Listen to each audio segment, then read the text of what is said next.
Okay, dumako na tayo dito sa mga tanga-tangang OFW na nagmamayabang pa.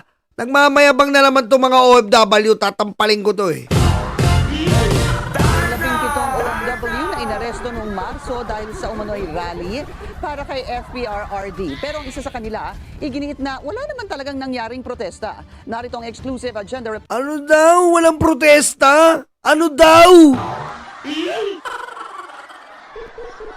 Sige nga, pakinggan natin. Report ng ating France correspondent, Dick Villanueva.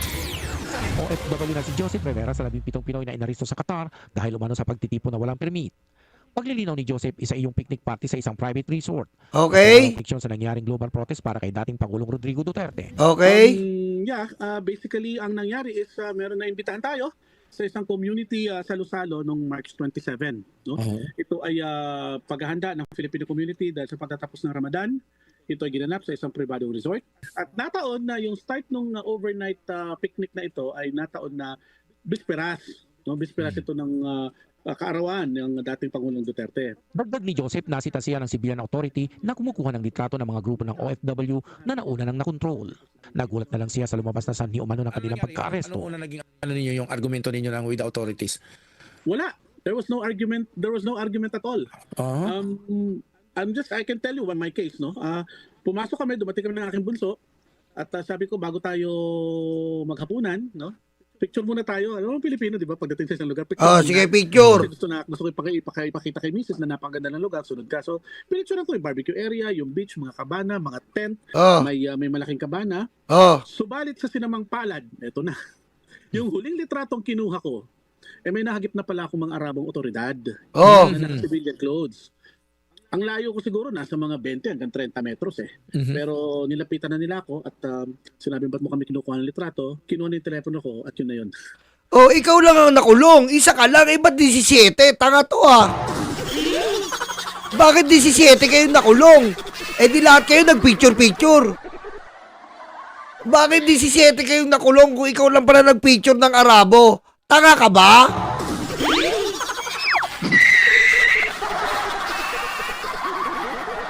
Ito pa pinapalabas. Ito, hindi nyo kami mabobobo. Napaka-ungrateful nyo, OFW Qatar na DDS. Mga hayop kayo.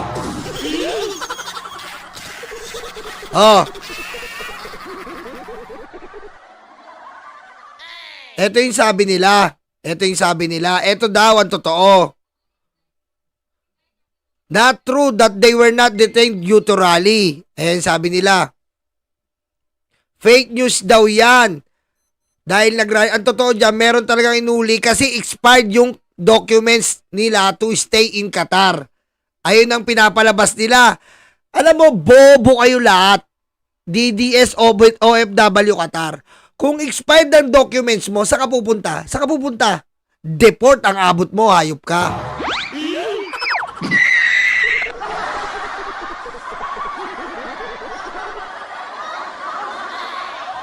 Kahit sino dyan sa comment section. Pag expired yan, TNT yan. Pag nahuli yan, deport. Ba't nandyan pa kayo?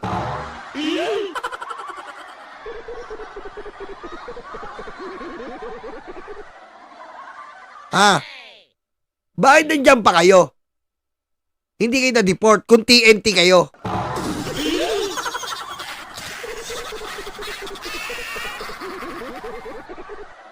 Bobo ba kayo?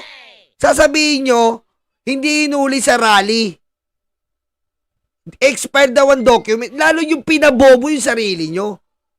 May kaso na kayo, deported pa kayo dito, tanga.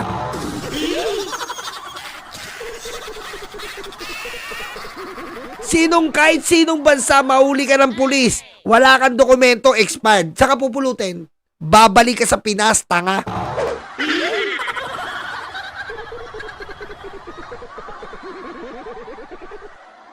Hindi daw tinulungan na BBM. Putik, dapat nga talaga hindi na kayo tinulungan, mga demonyo kayo eh. Kita mo mga OFW Qatar na to, mga kupal eh. Ito yung literal na mula anak mo hanggang apo mo magiging kupal.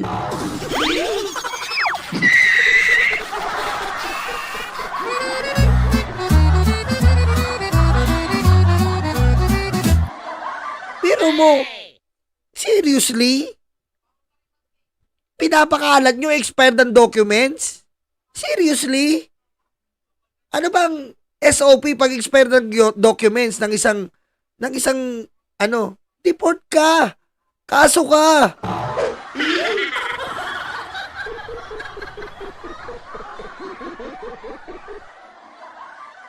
Ang bobo. Ang problema, hindi sila deported, ba't nandun sila? Yun ang malaking tanong na sagutin nyo sa amin. Bakit nandyan pa kayo kung hindi tumulong ang gobyerno? Ibig sabihin, AI din yun. Nagkita yung sila Sadik tsaka si BBM.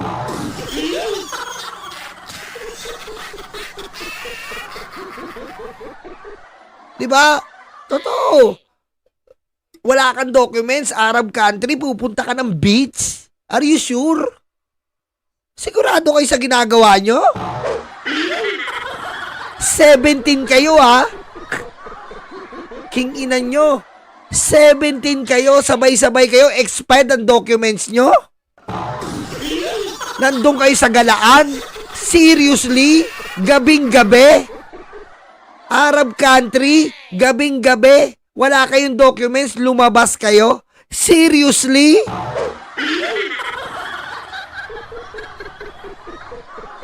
Sa Canada, magagawa mo yan. American country, magagawa mo yan. Pero sa Arab country, wala kang documents. Pupunta ka sa beach, wala kang documents. Seriously, magagawa mo yon?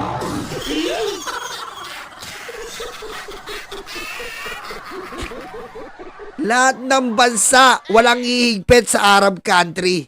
Tandaan niyo yan, huwag tayong patanga dito. Huwag tayong pabobo. Arab country yon. Kung maaari lang, magsaplot ka buong katawan mo para lang sumunod ka sa kultura nila. Tapos, magyayabang kayo, wala kayong documents, nandiyan pa rin kayo.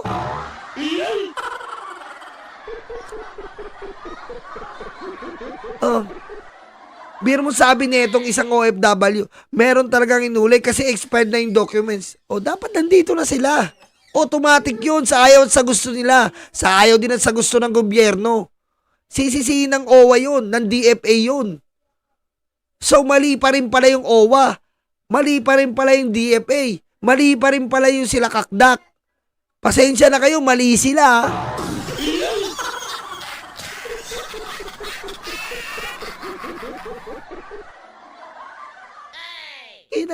Pero mo, kahit saan ka pumunta, wala kang dokumento.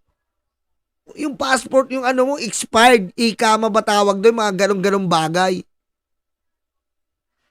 Ibig sabihin, pinagpagbibigyan ka ng Arab country, expired na?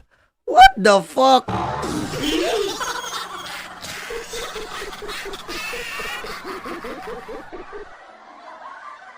Nakakahiya tong mga to. Dapat to sinilya electric tong hayop na to eh.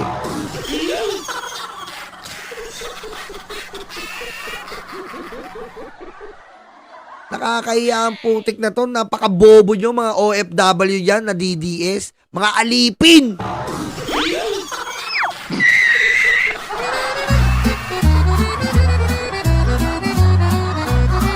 Ang pogi mo'y iba ka talaga. Sobrang bait, abay grabe ka na. Kapag nagsalita, tila kakaiba.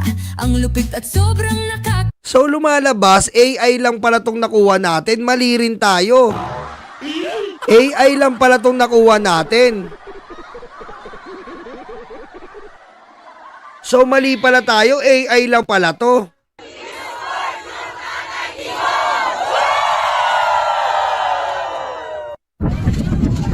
AI lang pala to. So hindi kayo nagrally talaga. AI lang pala to. AI lang pala to. Mali pala tayo. Wala daw rally, gabi daw eh. So iba pala to, AI lang pala to.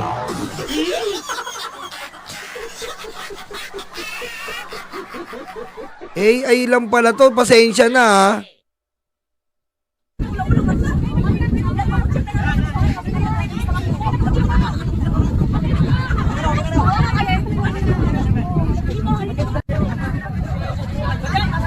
Nagkalat to sa FB. Nagkalat na to sa FB. Tapos sinungaling pa rin yung gobyerno na hindi kayo nagrally? Gabi ba yan? Ganito ba gabi? Ha? Tanong ko nga sa inyo dyan, ganito ba gabi sa Qatar? Ganito ba gabi? Ganito ba gabi sa Qatar? Mga hayop kayo?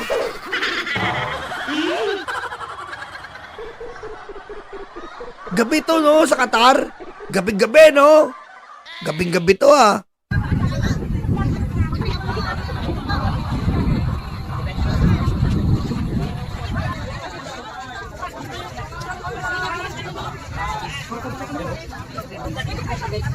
Oh, ayun, no, may mga kasamang bata. Ayan, no, yung mga kasamang bata, ang daming bata, oh. Ayan, no, di ba sabi ni Kakdak, may mga kasamang bata? Ayan, no, ang daming bata kasama, oh. Ayan, no, ang daming bata kasama, oh. Oh.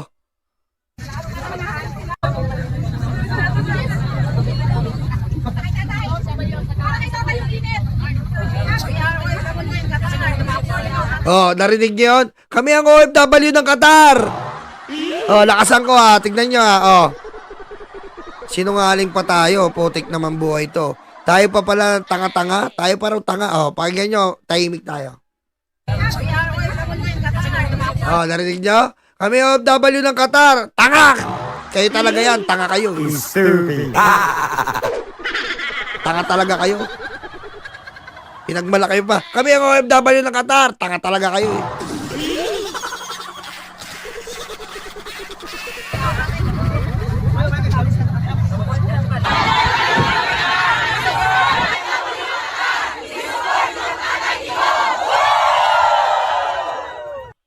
Ah. Mali pa tayo, ah. Ah, kita nyo? Mali pa tayo, ah.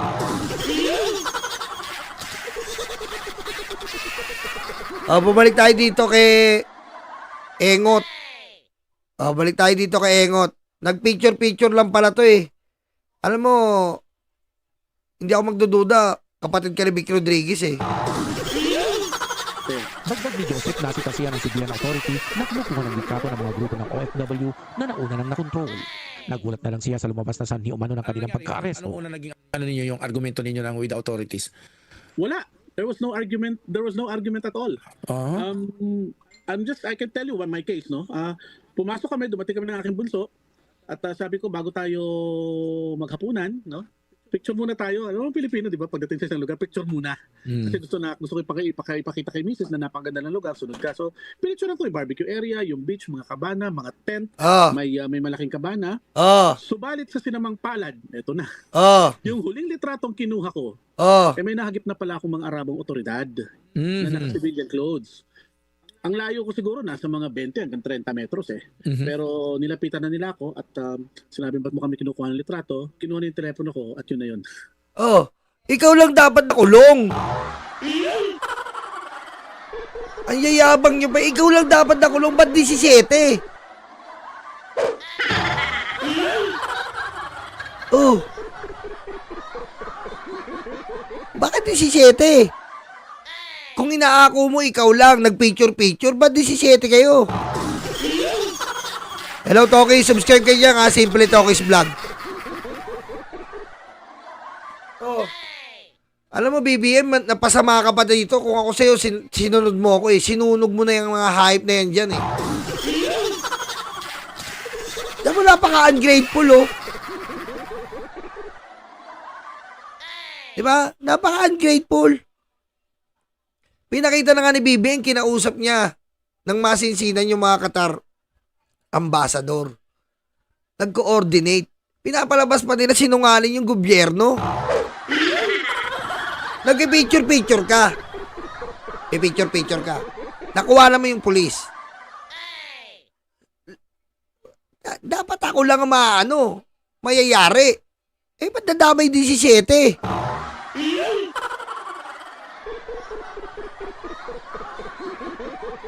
Oh.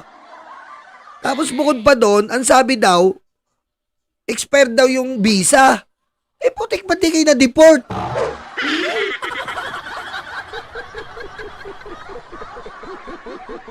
Ano yan? Gusto mo sakyan namin yung kabobohan nyo lahat dyan? Ha? Ganun ba? Porkit nagpunta si Robin Padilla dyan?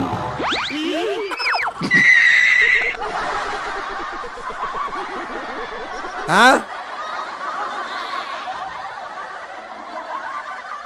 Maganda ba pagka-briefing ni Robin Padilla sa inyo?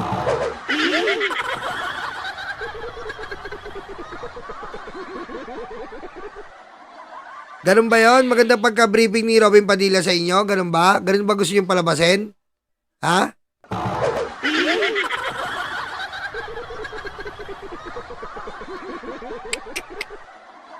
Ang ano nyo, ang saklap, ang pangit nyo ka-banding. Ang pangit nyo ka-banding. Ang pangit nyo ka-banding, tinulungan na kayo ng gobyerno. Sana maano uli kayo, masunog na kayo.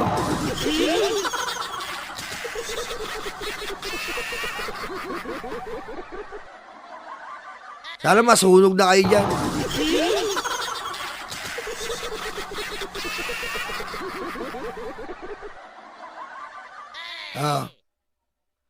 Ito, porkit ba nagpunta dyan si Robin Padilla? Na-briefing ba kayo?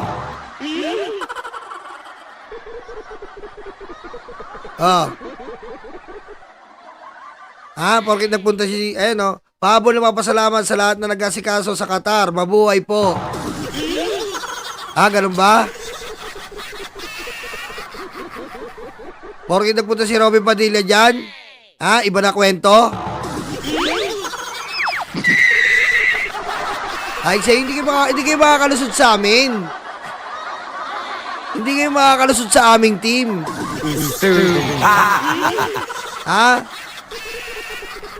Iba na kwento, no? Pag nandun si Robin, no? Iba ba kwento pag nandun si Robin? Ito. Saan ba yan? Ito. Senator, hanggang kailan ka dito? Si Red pala to eh. Akala ko ako eh. Kamukha ko eh. Po, andito kami sa Islamic Museum. National Museum. Sa ano pong talagang tawag? Si Sister Mariam po ang nag-imbita sa amin dito. Ayan, nakita nyo Andiyan si Roy Padilla sa Qatar. Galing, di ba? April 4. Galing Alam nyo mga tiga-Qatar, wala nang problema kung maging ungrateful kayo Wag lang sana may mangyari ulit sa inyo yan. Hindi na yung case ng Duterte. Yung personal case nyo na. Tapos hindi na kayo tulungan ng gobyerno. Inano namin. Yung actual, puputulan na kayo ng kamay. Papalak pa kami, mga ayip kayo.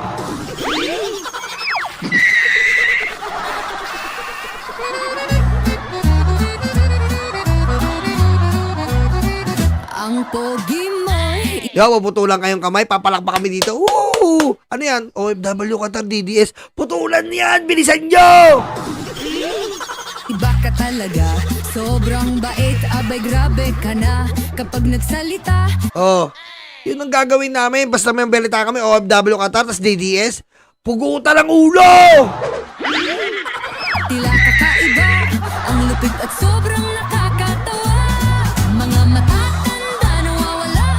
Di ba? Ganun ang iaano namin kagad. Wala lang awa-awa basta OFW Qatar DDS. Di ba? Ihang na yan. Ihang sa Qatar, ihang. Sige, ihang mo. Mga amoy Vicks at amoy sampagita. Mga loyalistang sobrang ulyanin na. Lahat sila sobrang minamahal ka. Andaan niya ginawa nyo Qatar Ang galing nyo no? Ang galing nyo mangungas no? Ang galing. Pero mo inuli kayo, nag-picture, damay 17. Ibang klase yung rule sa Qatar Pag nag-picture yung isa, buong Pilipinas damay. Ganun pala rule sa Qatar? Ganun ba rule sa Qatar? Kapag nahuli yung isa, nagpicture ng Arabo, lahat ng Filipino community, kulong. Gara ng rules sa Qatar no? Qatar, ayusin niyo yung rules nyo. Ganun daw rules nyo Nagpicture siya, pak. Eto, send ko sa asawa ko, pak. Ay, Arabo. Yari.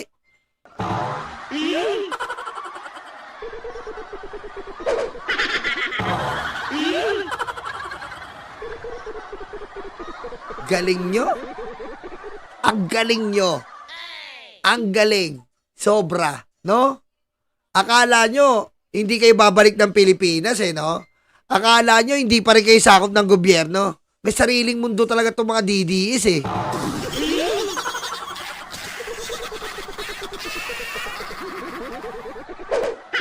Kaya nga 40 OG, di ba? Nagugulat ako, nagpicture lang ng pulis. Kumbaga hindi mo naman sinasadya, hindi naman intentional Putek, biglang inuli daw. Ang malupit doon, hindi lang siyang inuli. 17 sila. Kasama pa bata.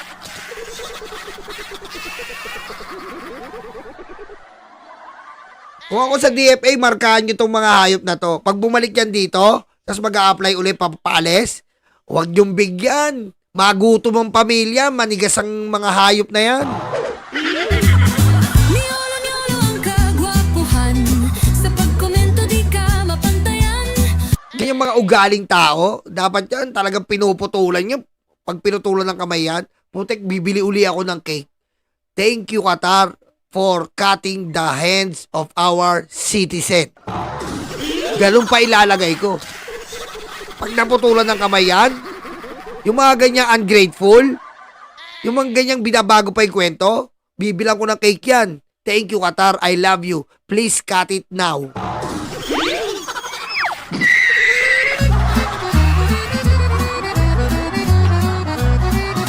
Kami ang bumbero ng Pilipinas, mga bayaning tagapagligtas. Ang paglilingkod sa amin ay likas. Ang bumbero ng Pilipinas, kami ang bumbero ng Pilipinas, mga bayaning tagapagligtas. Ang paglilingkod sa amin ay likas. Ang bumbero ng Pilipinas, ang bumbero ng Pilipinas, ang bumbero ng Pilipinas, ang bumbero ng Pilipinas, ang bumbero ng Pilipinas. Para sa mga maralita, may puso, may tapang, may Diyos.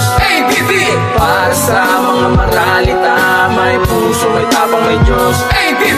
Para sa mga maralita, may puso, may tapang, may Diyos. Para sa mga maralita, may puso, may tapang, may Diyos. Kami ang bumbero ng Pilipinas, mga bayaning tagapagligtas. Ang paglilingkod sa amin ay likas.